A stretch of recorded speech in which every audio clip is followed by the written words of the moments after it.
আসসালামু আলাইকুম বন্ধুরা, আজকে আমরা নিহারি রান্না করব। নিহারির টিপসটা সবার সাথে শেয়ার করব। আমি এখানে মাংস নিয়েছি, পায়ের মাংস, হাড্ডি ও মাংস সহ দুই নিয়েছি। এখন আদা, রসুন, হলুদ, মরিচ সব কিছু দিয়ে দিব। লবণ, তেল, গরম মশলা দিয়ে ভালো করে মেখে নেব।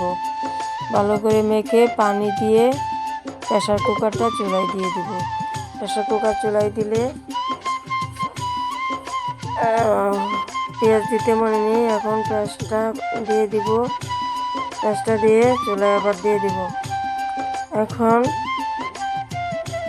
4-5টা সিটি আসলে আমার নিহারিটা রান্না হয়ে যাবে। নিহারিটা আমার রান্না শেষ।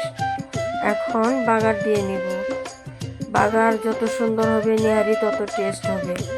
বাগার সুন্দর হলে শতগুণে নিহারির টেস্ট বেড়ে যাবে। আমাদের বাগারটা দেওয়া শেষ। এখন নিহারিটা পরিবেশন করব।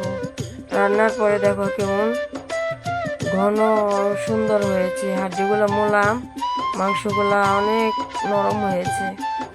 নিহারিটা বানানো শেষ। তোমাদের কাছে আমার ভিডিওটা ভালো লাগলে লাইক, কমেন্ট, শেয়ার করে পাশে থাকবে। আমার জন্য দোয়া করবে। আমি তোমাদের জন্য দোয়া করি। সবাই ভালো থাকবেন। আসসালামু আলাইকুম।